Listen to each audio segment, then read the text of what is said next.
Hi friends, Tracy here to tell you that making a podcast is hard work.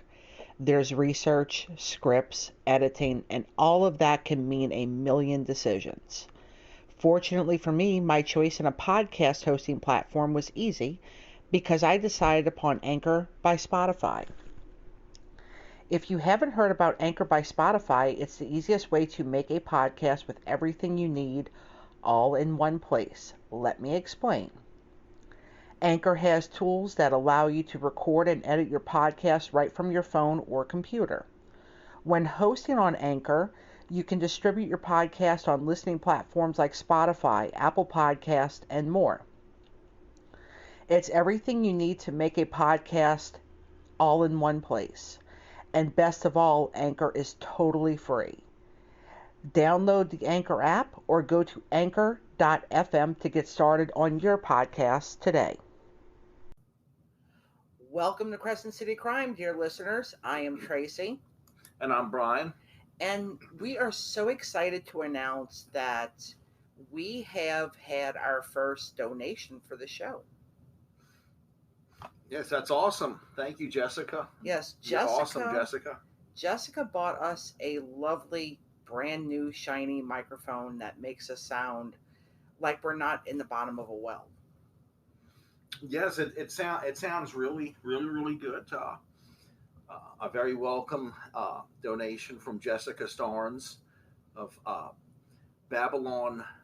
No, Area 504. Area 504 used to be called Babylon 504.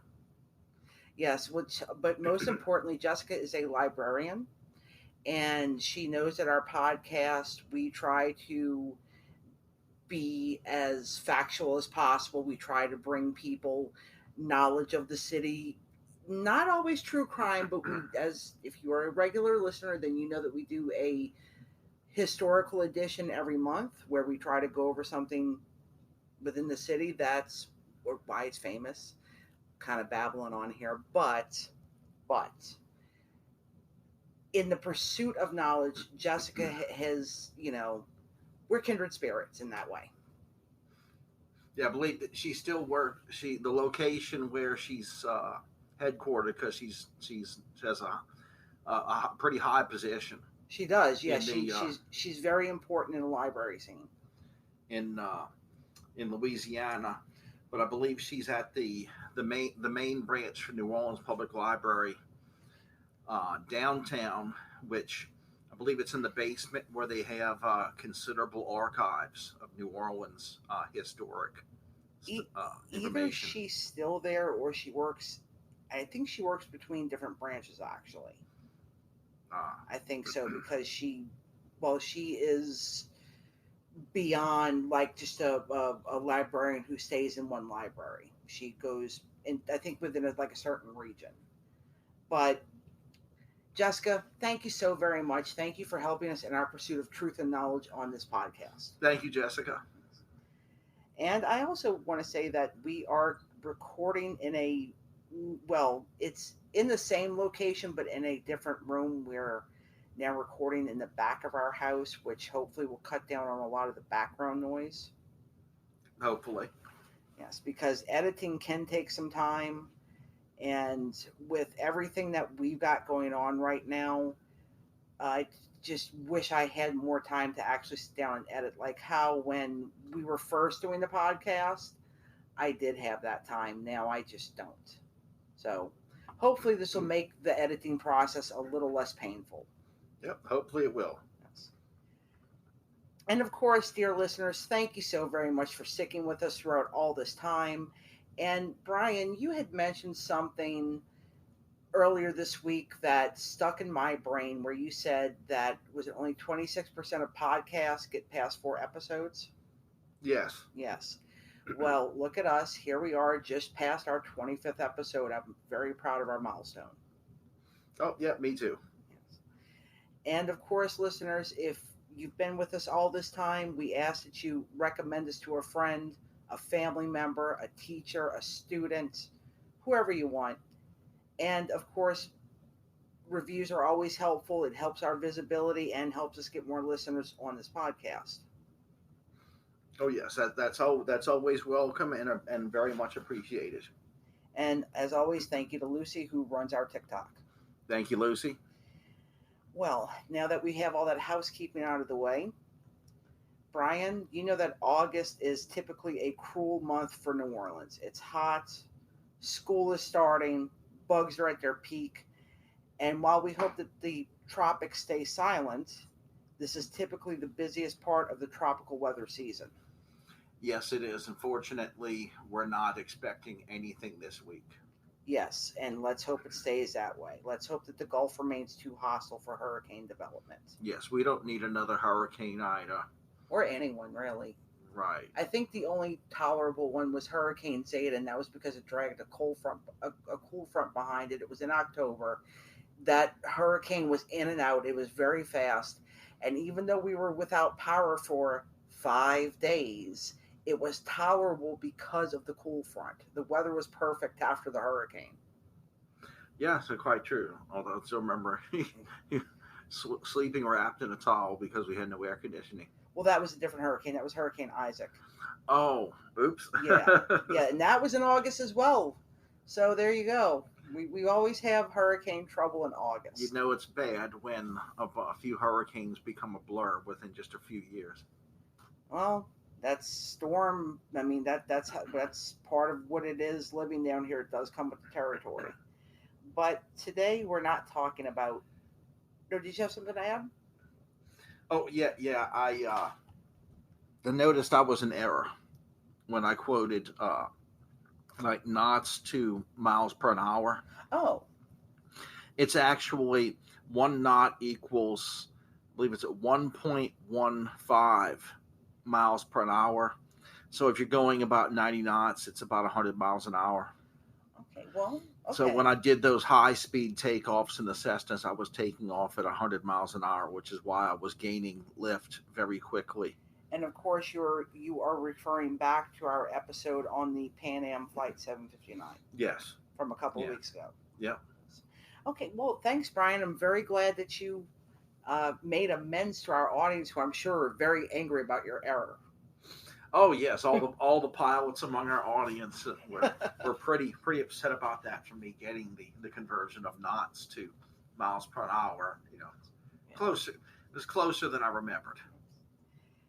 So, with that in mind, this month on the podcast, we're going to be discussing some heavy topics. As always, we will handle the content with sensitivity, and we will give all the appropriate trigger warnings. And Brian, are you ready to finish this cruel summer on the podcast? Yes. Very good. Today, we're stepping outside of the New Orleans area just a little bit and heading into Bayou country. From 1997 until 2006, the bodies of over 20 young men were found scattered across 6 rural parishes. It is noteworthy that many of them were missing either one or both of their shoes. In 1997, the body of 19-year-old David Mitchell was found in a drainage ditch off Highway 3160 in St. Charles Parish in Hahnville, Louisiana. This location is about 30 minutes outside of New Orleans. Police thought that David had drowned, but his family insisted that wasn't true. They, from the beginning, believed that he was murdered. What police and investigators did not know at the time was that David's death was the harbinger of several killings that became known as the Kenner cluster murders. A second man named Gary Pierre, who was 20, was found in St. Charles Parish a few months after David Mitchell's death. He had been strangled, and the St. Charles Sheriff's Office paid Michael Baden, chief forensic pathologist of the New York State Police and the host of the HBO TV documentary Autopsy, to examine the body. And Michael Baden found evidence that Gary Pierre had been bound before he was strangled. Then in 1998, the body of 30-year-old Larry Ranson was found about 100 feet from where David Mitchell was found. And it was at this time that a pattern started to emerge, and it was apparent that a serial killer was hunting, killing, and dumping young men in the area. Of course, many questions were springing up at that time, mainly who was responsible for this. Well, I'm not going to keep anybody in suspense. The person who was behind those killings is a man named Ronald Dominique. He grew up in Thibodaux, Louisiana, and there is nothing in his early history to indicate that he would become a serial killer, or at least nothing that has been made public. His teenage years were active, and he filled the school, and was filled with school activities. He was a member of the school choir and the glee club, and he liked to perform. As an adult, he lived a double life. He resided in a trailer park, and to his neighbors, he was mild-mannered and meek. By day, he helped neighbors with chores, and he would help look after their children. He was overweight, and he used a cane and told neighbors that he suffered from a heart condition. However, by night, he performed on stage as a Patti LaBelle impersonator at several gay clubs throughout the area. The people within that scene had a different view of Ronald Dominique. They saw him as off-putting and felt uncomfortable around him. Brian, what do you think of that? Well, he's obviously engaging in his hobby on a private basis. The average person who you see in their neighborhood is not necessarily engaging in their hobby as they're going about their daily business. Of course, this is no different for someone whose hobby is, killing people, murdering people. Right, and it's not even. I mean, like even if you're an impersonator, that's a great hobby to have. I really think it is. It's a great hobby to have, and what many people may not understand is that the reason why impersonators even exist in the first place is because typically the actual performers, they're in New York City, they're in California, not always accessible at that time to be able to attend one of their shows because this was well before the internet as we know it today. So you would have people who would impersonate them, and that was the closest way that you would get to see somebody perform. Yeah, just like you have that, you have a few Beatles groups, right? That are like that, where and Judy Garland perform impersonators, and Liza Minnelli impersonators, Marilyn Monroe impersonators, all sorts. It's a whole thing. Whereas you can find people who can sing, yeah, in an identical fashion to certain classic performers. But of course, what you're not going to find are people who are just as creative, right, or innovative as those original performers. Right, and even as accepting as those impersonation clubs can be, I feel like if you find somebody off-putting, there's probably a good reason for it, right? Assuming it's not related to bigotry. No. What I was saying is that if you're in that scene, right, then other people around you are also into that, so you have like this common ground, okay. right? Yeah. Okay. But if you find somebody in that scene who's weird and maybe gives you an off feeling, I mean, there's probably a good reason for that.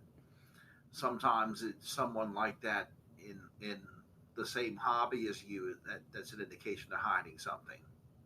Right. In the years before he started killing, Ronald Dominique was arrested and released 7 times for minor offenses. Most notably, he was arrested for telephone harassment in the 1980s. What exactly is telephone harassment? Is that where you would just keep calling somebody up at all hours of the night and... I believe that would be something like that, but I was thinking about crank calls. No, I'm 70s not and the 80s sure. were the golden era of crank calling. That was before caller ID. Right. It was before caller ID. It was before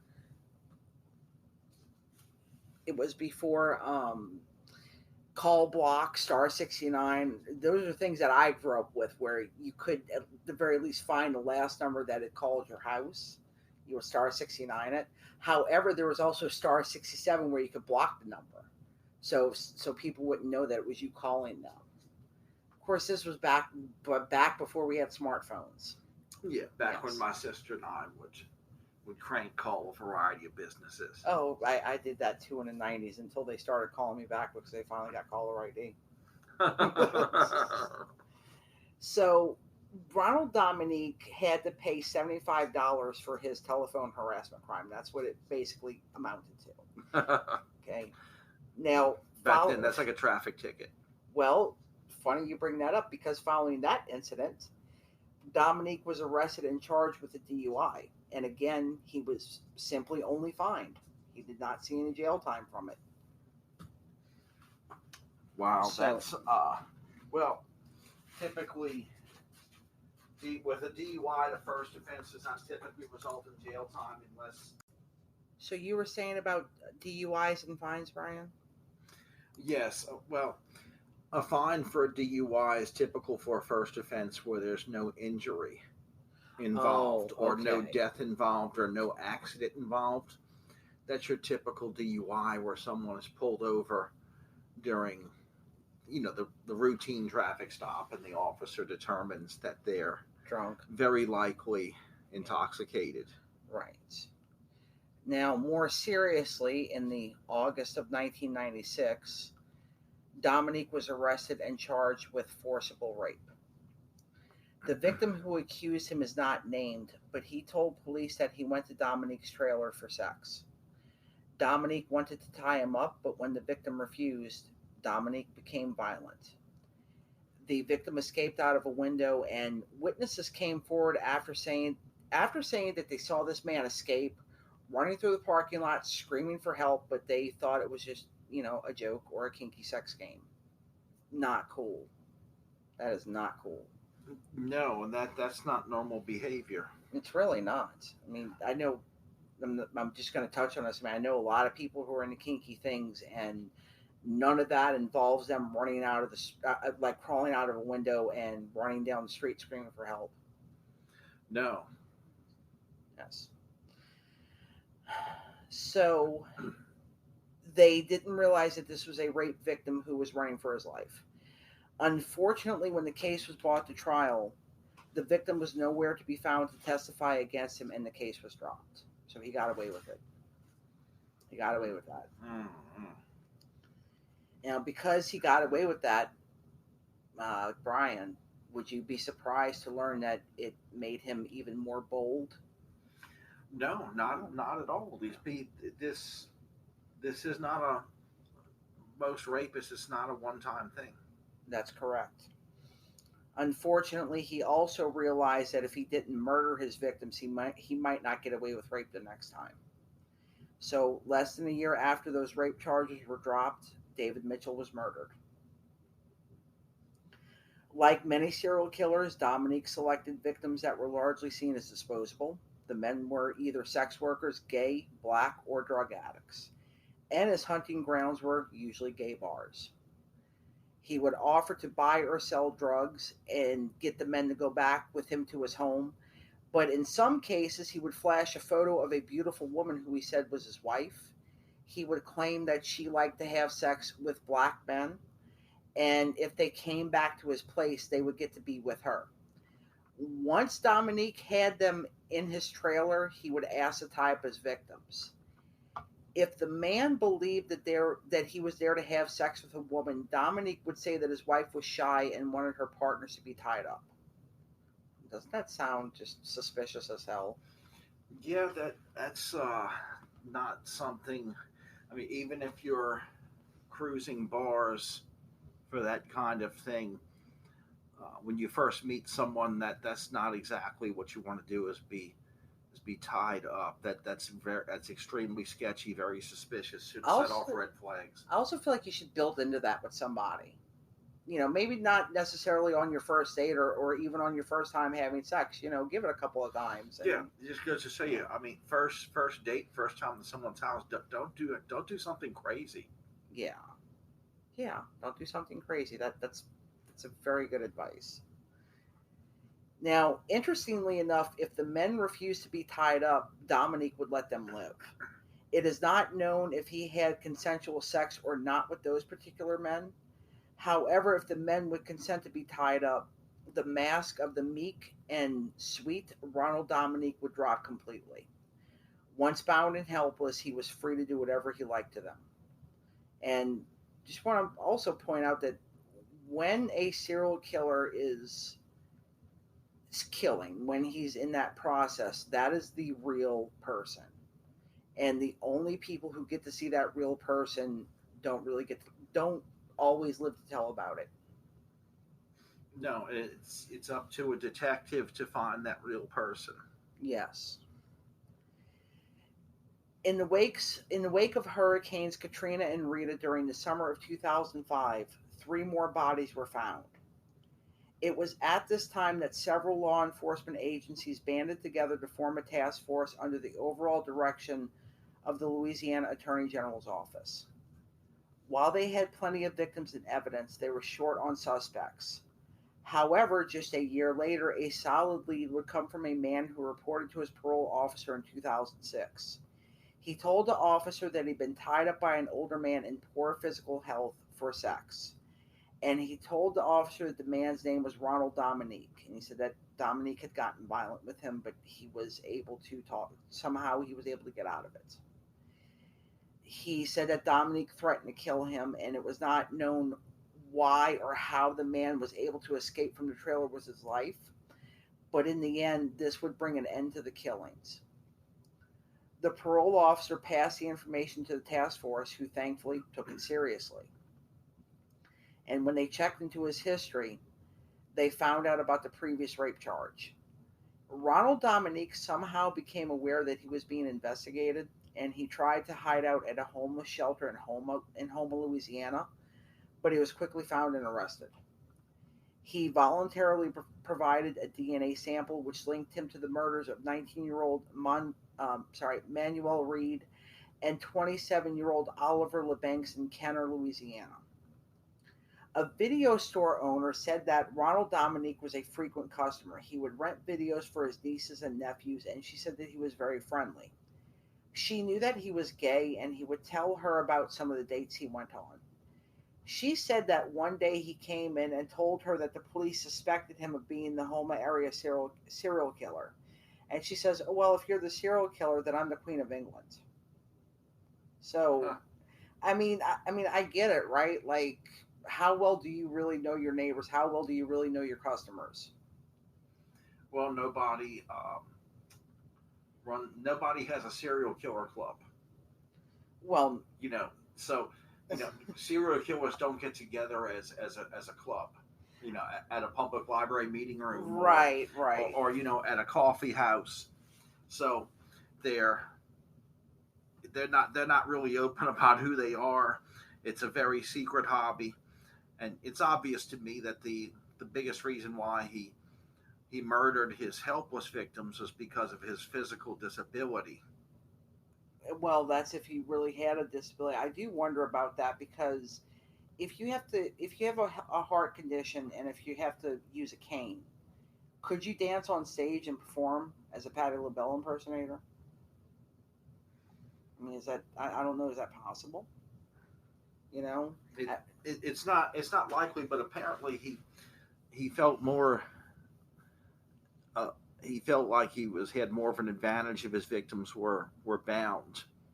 Right. And also, his victims were, half his age, right? Yeah, roughly. Okay, so I think he was afraid of fighting one of these young people unless the young person was bound and gagged. Right. But that's the MO of many a serial killer, is the pleasure of inflicting your will upon someone who's helpless. Yes. We should also add somebody who didn't consent to that. If you consent to that, and not being killed, but if you consent to being tied up and having someone dominate you, that's an entirely different thing. Well, it is. It's what they thought they were signing on for. Right. Now, it is interesting to note that nobody else who knew Ronald Dominique, they've never heard him mention anything about dating other gay men or anybody at all. In fact, several people who knew him said that he was a loner and an outcast. He didn't really have any friends, like friends. I mean, it's different to be friendly with your neighbors, but it's another thing to have friends. One former roommate told a newspaper that he didn't have many friends and he didn't keep friends. So he didn't have anybody close enough to him to maybe figure out what was going on.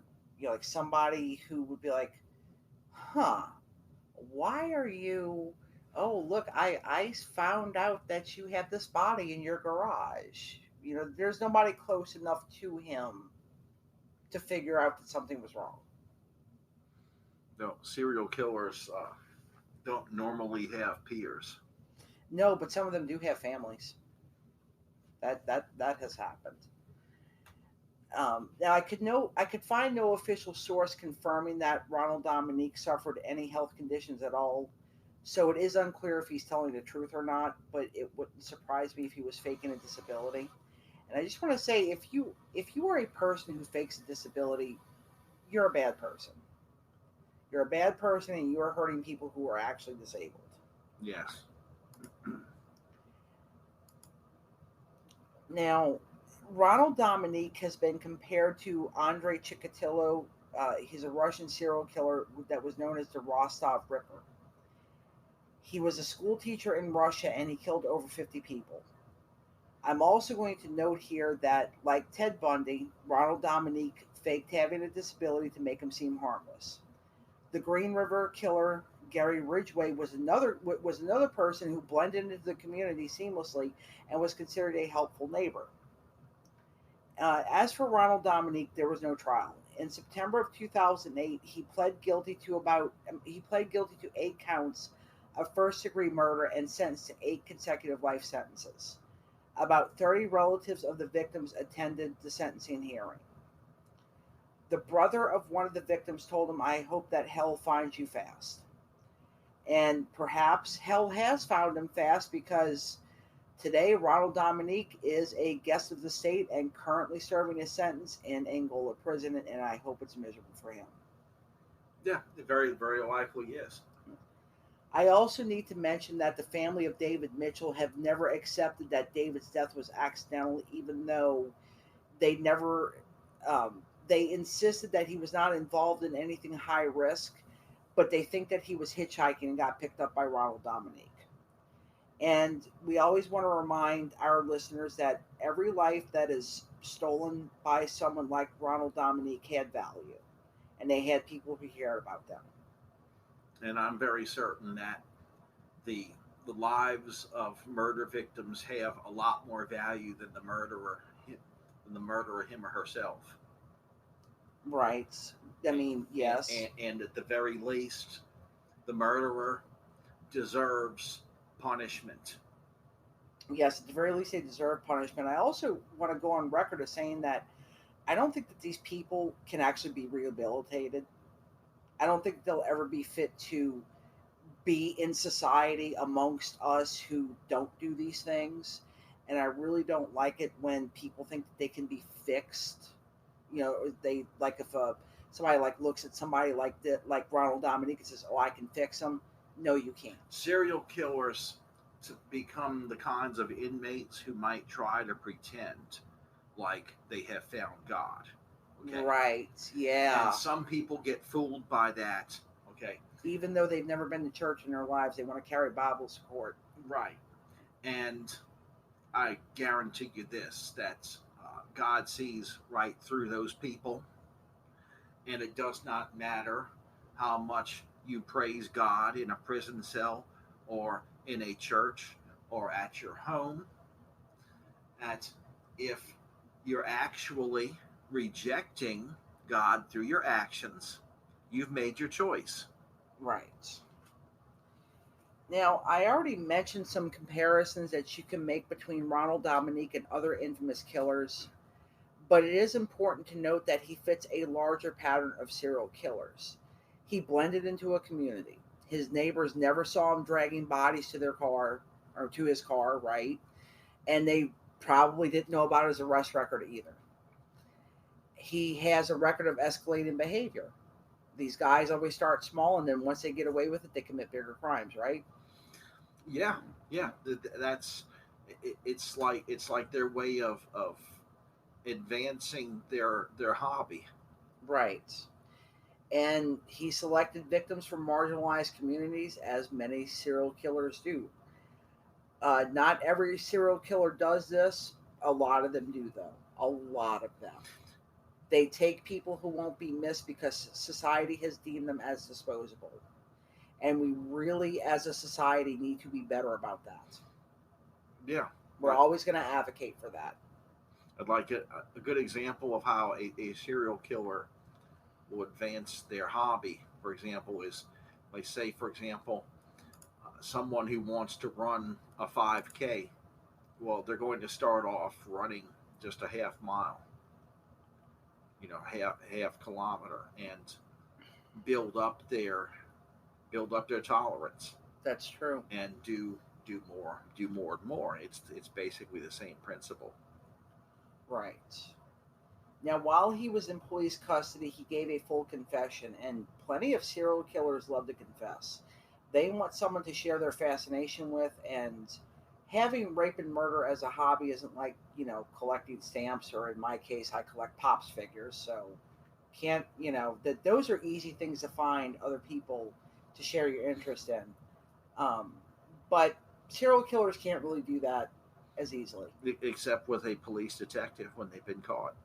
Right. Or FBI investigator. Yeah, like in the case of Ed Kemper, they learned a lot because apparently he just wouldn't shut up once he had the attention of the FBI. So. Yeah, back in the old days when the serial killer or the rapist or the child molester would just go way too far. Yeah. And get into TMI. When an investigator would just hear enough of it and has heard more than he or she needs to know, well, the beating would start. Right, exactly.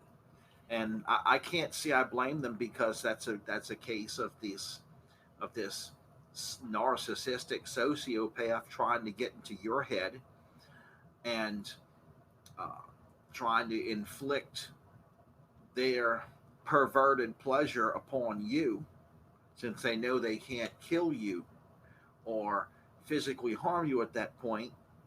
They want to mentally harm you. Yeah, they're trying to mentally harm you. And it's perfect. I think it's a perfectly normal reaction for an investigator to beat the living crap out of one of these psychos. Well, thank you for that very strong opinion. Well, G. Gordon Liddy, when he had his radio show, he used to talk about that, about what I just said,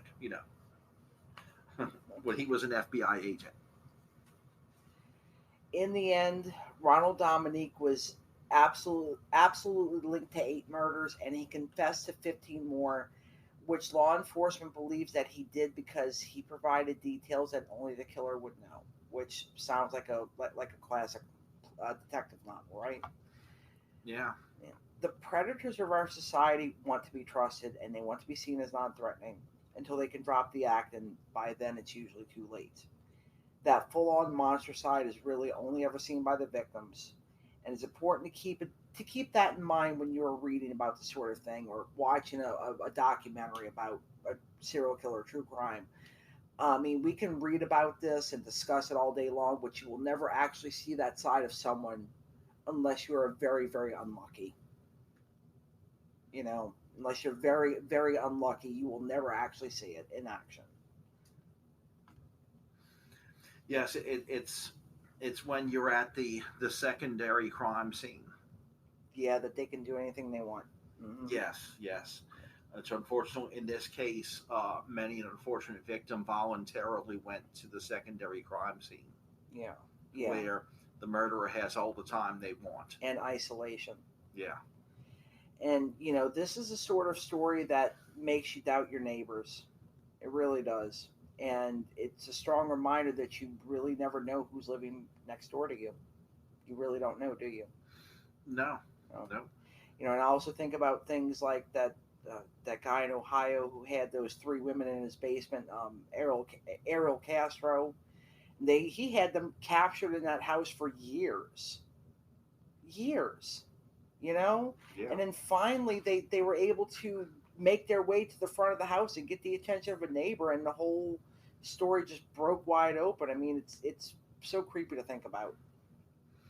Yeah, it's reminiscent of that really good movie we saw a couple weeks ago, The Black Phone.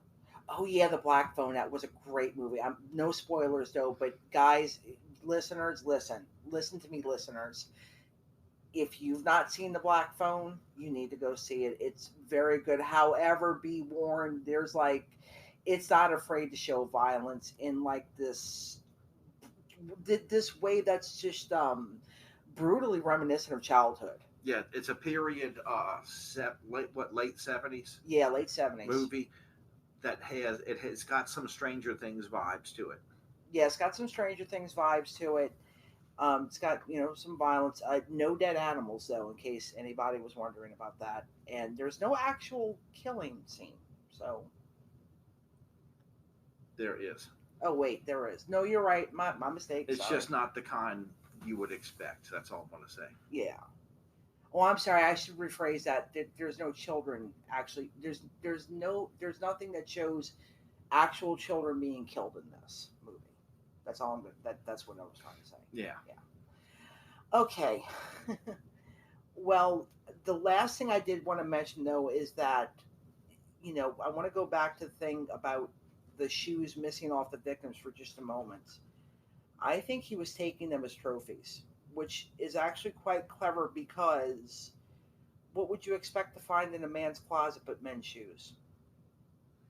Yes, but that many shoes would be suspicious if it's a man's closet, unless it is a collection of Nike shoes, which you will find with, many men of the 20s, 30s, or even 40s, and especially professional athletes. That's true. And, former college athletes. That's true. But at a glance, I mean, if you go into somebody's closet and you just look at the shoes, I might just think, you got a lot of shoes. Yeah. I mean, women you talk about Nikes and men who collect those. I mean, there's women who collect designer shoes. Nobody thinks twice about women having a lot of shoes, but hey, same thing for men, right? Like maybe you shouldn't judge somebody by the size of their shoe closet, but maybe you should. Huh. And those are my final thoughts. Brian, do you have anything to add before we wrap up? Well, there's always something odd about a serial killer. But keep in mind, we're talking about less than a fraction of a percentage point of the population of our country. Exactly. You see. But there seems to be enough of them where at any given time there's quite possibly at least one in any metropolitan area. So you have to be careful of very, very odd behavior, and to make sure that you never go to the secondary crime scene, or at least try not to. Right. Going to someone's place the moment you met them is not always a good idea. That's also true. You see, get to know these people better. I mean, at the very least, you don't really know if they have a spouse or not. Right. When you're getting with these people after you first meet them, you see. And another thing, if you think you're about to go to a secondary crime scene, do anything and everything to resist and escape, fight, okay? Because your best chance of survival is if you escape the primary crime scene where the assailant does not have much time to do anything.